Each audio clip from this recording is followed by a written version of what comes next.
This is Michiana's breaking news and weather station. MNC. On News Talk 95.3, 101.9 FM, and 1340 AM, your MNC Nation station. Good morning. Welcome to Tuesday. It's the third day of September, 2024. I'm John Zimney. Good to be with you here as the news continues now with our top local stories. A robbery at James Smoke Shop has landed a woman 4 years with the Indiana Department of Corrections. The robbery happened in May of last year when a store associate says two individuals entered the store and a woman, Lorraine Childs, grabbed a vape from the front of the register, tucked it into her shirt, and then left. According to the Goshen News, the associate told the woman that if she returned it, then she would not call the police. But when she went inside to get her phone to take photos of the vehicle the two were driving, the woman followed her and returned a different vape than the one she had took. Surveillance videos were put on social media and the two individuals were identified. Childs will serve her time on probation and work release after pleading guilty to theft and battery. Alyssa Foster, MNC News. Two people were hurt Sunday in a police action shooting in South Bend. The incident occurred around 4:20 a.m. near Washington and Wellington. Officers responded to a disturbance. Shots were fired. A male was shot while a female sustained unrelated injuries. Both hospitalized. The officer who fired his weapon is on administrative leave as the investigation continues. And that's Joe Ullery reporting.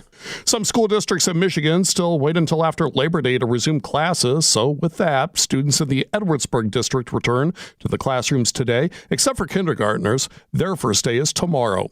Students in New Buffalo area schools also return to school today, though it's just a half day for their first day back.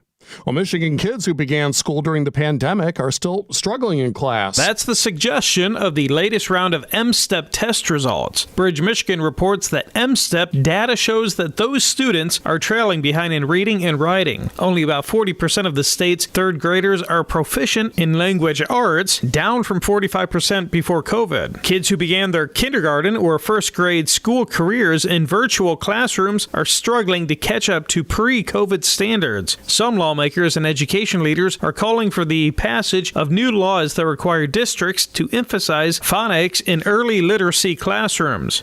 David Shea, MNC News. One child died and another is in critical condition after the two were pulled from a channel in Warsaw. Emergency crews were called early Sunday afternoon to the channel off of Center Lake. News Now Warsaw reports one victim was airlifted to a Fort Wayne hospital while the other was taken to Lutheran Kosciuszko Hospital and pronounced dead shortly afterward. The city of South Bend's trash and yard waste pickup service will be delayed by 1 day because of the Labor Day holiday. So yesterday's trash pickup will happen today. Tuesday's trash pickup will happen tomorrow, and so on. If you don't live in South Bend and you're not sure what's happening with your trash provider because of the holiday, be sure to contact them. A new FBI watchdog report criticizes the agency's handling of child sex abuse allegations.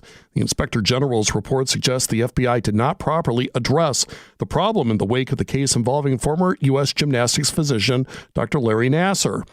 Justice Department Inspector General Michael Horowitz says, in one troubling example, the FBI failed to follow up on allegations against a known sex offender. The subject allegedly victimized at least one additional minor for a period of approximately 15 months. Well, the Inspector General had previously criticized the FBI's handling of tips related to Nassar, who pleaded guilty to abusing 7 girls and he was accused of abusing dozens of other victims. Here at home, a Buchanan woman pronounced dead after her car crashed into a tree. That collision happened around 2 o'clock on Sunday morning in the 8400 block of County Road 500 East in LaPorte County. Investigators say the vehicle driven by Brandy Hardaway, who's 29 years old, veered off the road, crossed both lanes, then struck the tree. The LaPorte County Sheriff's Office is awaiting toxicology results. From the 95.3 MNC follow-up file, the child who was struck by a vehicle at Cedar Glen Apartments last Thursday night suffered critical head injuries. Investigators say the girl's foot was caught under the mother's vehicle's back tire while the car was in motion and that the child was pulled to the ground. The child was taken to the hospital and was last listed in serious but stable condition. And just in case you missed it last week, regulators are warning people to throw out a magnetic game sold online at Walmart.com because children could swallow magnetic pieces. Magnetic chess games sold by a China-based seller, Jomo, contains magnets that do not comply with U.S. federal safety regulations. That's from the Consumer Product Safety Commission.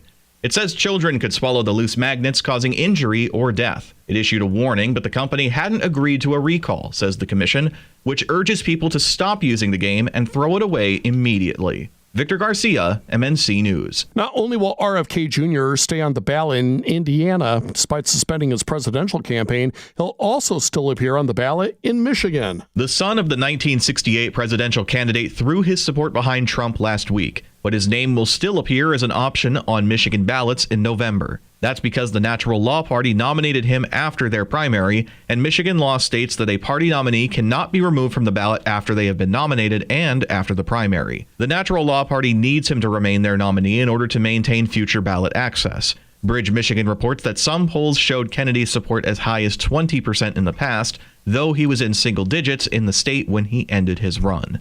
Victor Garcia, MNC News. The St. Joseph County Election Board has voted unanimously to keep Doug Chaffee on the ballot for the Penn Harris Madison School Board. That decision followed a challenge from Ben Dallas, who was recently removed from the ballot for using the partisan nickname Ben Dallas MAGA. Now, Dallas argued that Chaffee's connections with local Republicans and his campaign activities at a GOP booth violate the nonpartisan nature of the school board elections in Indiana.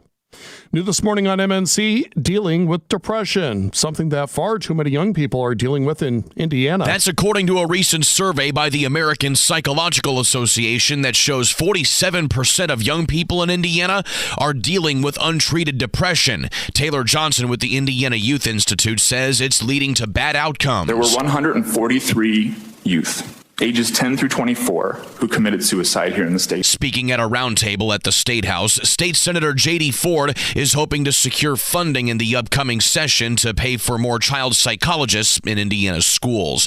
Kirk Darling, Network Indiana. A middle school principal in South Bend's now called a halt to all athletic programs for 3 weeks because of bad behavior. It's Jackson Middle School, where a statement called the suspension a disciplinary reset. WSBT reports students fighting with other students, teachers, and staff is the reason. During the suspension, kids will meet a couple of times a week for continued team building, conditioning, and studying.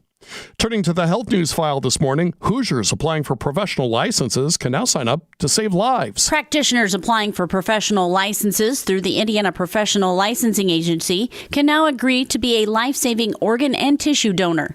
All license applications and those seeking a renewal will be asked if they wish to be a donor. This can include nurses, hairstylists, accountants, dentists, plumbers, and many others. They're hoping to increase the number of Hoosiers who want to give the gift of life, as one donor can save 8 lives through organ donation and can heal up to 75 people through tissue donation.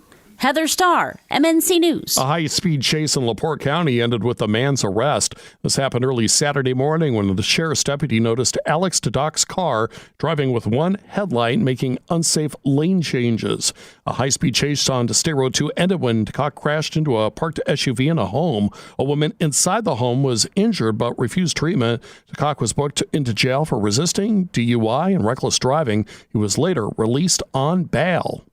And the Indiana Farmers Coliseum is scheduled to host the 1964 Seems Like Yesterday event later today. It marks the 60th anniversary of the Beatles' 1964 performance. It'll feature a live listening session of the original audio from the 1964 concert, followed by a performance by the tribute band 1964. It's happening on Tuesday, September 3rd, with events starting at 5:30. There will be a Beatles-themed art installation, a pre-concert listening party, themed photo and selfie stations, food and drink options, and Beatles merchandise for purchase. You can find more information on the Indiana State Fair's website. Derek Decker, MNC News. Cast your vote with confidence this fall by checking out the candidates and their platforms from all the hot races before the November election. You can do so at the all-new HoosierVote.com. Sponsored by Shield Exteriors and Burton's Laundry. Mostly sunny skies today. Beautiful day and relatively quiet as well. High temperatures this afternoon, right around 75. As we head into tonight, we'll see clear skies. We're going to have some cool temperatures at night. We'll drop down to 52. And then for tomorrow, we're looking at mostly sunny skies. High temperatures back around 80. We'll be back in the mid to upper 80s on Thursday. I'm WSBT 22 Chief Meteorologist Carrie Peugeot. You can get the top local news delivered to your email twice each day. We're working on the newsletter for 7 o'clock right now. To get signed up, go to 953mnc.com. Just click where it says On Demand. It's all for free. Podcasts by Federated Media.